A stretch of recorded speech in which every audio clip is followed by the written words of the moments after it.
तो YouTube channel Y R S class में एक बार फिर से आप सभी लोगों का बहुत बहुत स्वागत है। दोस्तों, इसके पहले के वीडियो में मैंने आप लोगों को प्रश्न नंबर 8 का प्रश्न नंबर का खा और गा अच्छे तरीके से पढ़ा दिया था।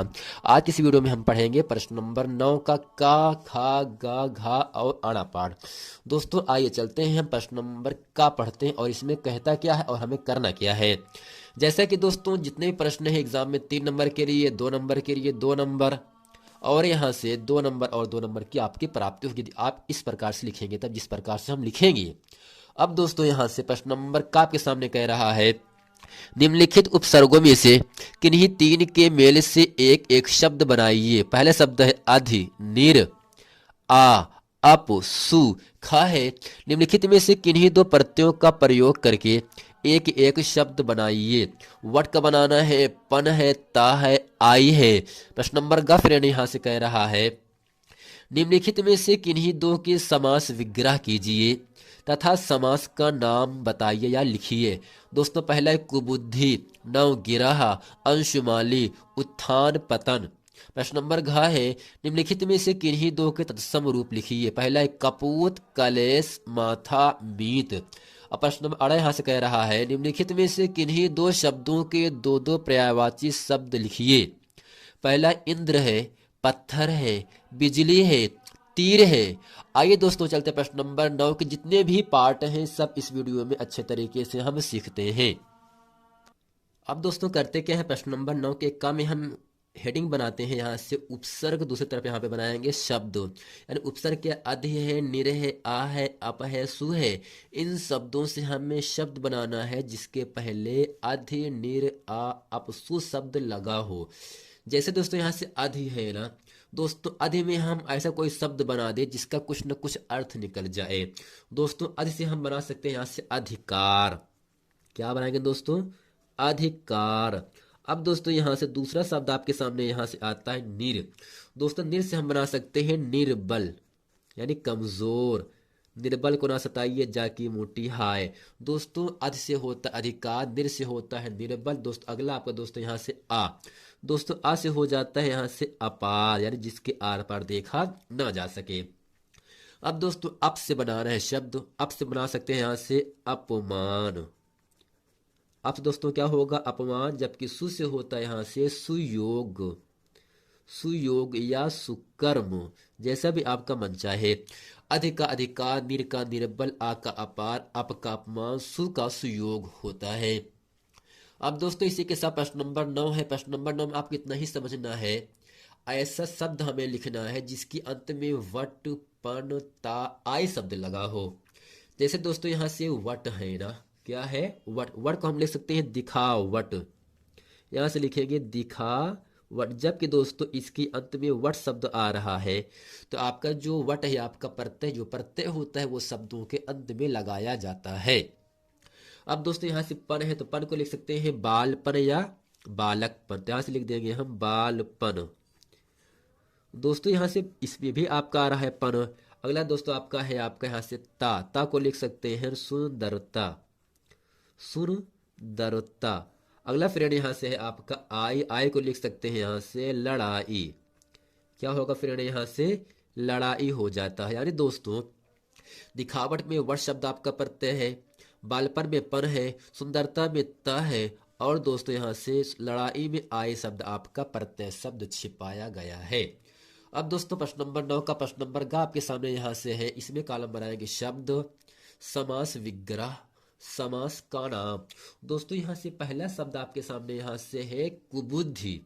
यानी दोस्तों कुबुद्धि का हमें समास विग्रह करना है। तो दोस्तों जिस शब्द में अंत में कु होता है, कु का मतलब दोस्तों बुरी होता है, गंदा होता है। दोस्तों कुबुद्धि का हम जब समास विग्रह करते हैं तो इसका होता है कु है जो बुद्धि, कु है। कु का मतलब दोस्तों क्या होगा? यहाँ से बुरी। कु है जो बुद्धि, जो बुद्धि, और जिसकी बुद्धि गंदी हो, जिसके अंदर गलत सोच हो। अब दोस्तों यहाँ से आपको मैंने बताया था जिस शब्दों के समास विग्रह करने पर है जो के समान शब्द आएगा तो आपका कर्मधारय समास के अंतर्गत आता है। इसमें दोस्तों है क्या? इस कुबुद्धि का समास विग्रह करने पर है जो शब्द आ रहा है तो इसका मतलब जो कुबुद्धि है ये आपका कर्मधारय समास है। यहाँ से हेडिंग करके लिखेंगे कर्मधारय समास, कर्मधारय समास। अगला यहाँ से फ्रेंड है नवगिरह, इसका होगा नवगिरहों का समूह। तो यहाँ से लिखेंगे नवगिरहों का, नवगिरहों का समूह। अब दोस्तों यहाँ से है, इसमें आपका नव संख्यावाची है, नवगित्ती होता है। अगर कि शब्द के अंत में यस उसका समास विग्रह करने पर संख्यावाची शब्द आ रहा है तो आपका वो द्विगु समास कहलाता है। तो यहाँ से हेडिंग करके यहाँ से लिखेंगे द्विगु, द्विगु समास। अब फ्रेंड अगला यहाँ से है अंशुमाली। अंशु है माला जिसकी, दोस्तों अंश का मतलब होता है किरण, क्या होता है, किरण होता है। अंशु है, अंशु है माला जिसकी, अंशु है माला जिसकी। दोस्तों अंशु माली का होता है समास विग्रह, अंशु है माला जिसकी। अर्थात दोस्तों इसमें भी क्या हो, ये तीसरे तरफ की तरफ, ये तीसरे शब्द की तरफ इशारा कर रहा है। ये आपका बहुब्रीहि समास होगा। तो यहां से लिखेंगे बहुब्रीहि, बहुब्रीहि समास। दोस्तों क्या होगा यहाँ से, बहुव्रीहि समास। अगला फ्रेंड यहाँ से है उत्थान पतन। तो इसका समास विग्रह होगा उत्थान और पतन, उत्थान और पतन। जैसा कि दोस्तों उत्थान पतन में बीच में एक शब्द, एक चिन्ह आपको लग रहा है जिसे कहते हैं योजक चिन्ह। जिन शब्दों के बीच में योजक चिन्ह लगा होगा, ये लाइन लगा होगा, उसका जब हम समास विग्रह करते हैं तो और या तथा शब्द जोड़ देते हैं उसके बीच में। अब दोस्तों अगर डैश लगा है तो आपका जो समास होगा आपका, वो आपका द्वंद्व समास होगा। क्या होगा दोस्तों, द्वंद्व समास होगा, द्वंद्व समास हो जाएगा। दोस्तों ये था समास, समास विग्रह और समास का नाम कैसे क्या बताते हैं। अब दोस्तों यहाँ से कह रहा है प्रश्न नंबर घात, शब्द है, शब्दों का हमें तत्सम रूप लिखना है। जैसे दोस्तों यहाँ से आपका कपूत है, दोस्तों कपूत का जो तत्सम रूप होता है वो आपका कुपुत्र होता है। कुपुत्र यानी गंदा लड़का, क्या होगा, कुपुत्र। अगला है कलेश। दोस्तों कलेश का यहाँ से आधा का रहेगा, पूरा लप एक मात्रा बड़ा सा रहेगा, कलेश। दोस्तों अगला यहाँ से है माथा। माथा नहीं, माथा का जो तत्सम रूप होता है वो आपका होता है मस्तक। क्या होगा फ्रेंड, आपको याद रखना है, माथा का तत्सम रूप मस्तक होता है। और दोस्तों यहाँ से आपका जो मीत शब्द है, मीत का तत्सम शब्द आपका होता है मित्र। क्या होगा फ्रेंड यहाँ से, मित्र। यानी दोस्तों कपूर तत्सम कुपुत्र होता है, कलेश का कलेश, माथा का मस्तक, मीत का मित्र होता है। अब दोस्तों इसके साथ साथ ही आपका प्रश्न नंबर 9 काला पाठ आ जाता है। इसमें कॉलम बनाएंगे शब्द और पर्यायवाची शब्द। दोस्तों पहला शब्द आपका यहाँ से इंद्र। क्या है दोस्तों, इंद्र। अब दोस्तों इंद्र का हमें क्या बताना है, पर्यायवाची शब्द बताना है। तो इसका दोस्तों होगा पर्यायवाची शब्द देवेंद्र सुरेंद्र। यहां से लिखेंगे देवेंद्र सुरेंद्र, कामा सुरेंद्र, देवेंद्र। और जो सुरेंद्र हो गया आपका दोस्तों इंद्र का पर्यायवाची शब्द होता है।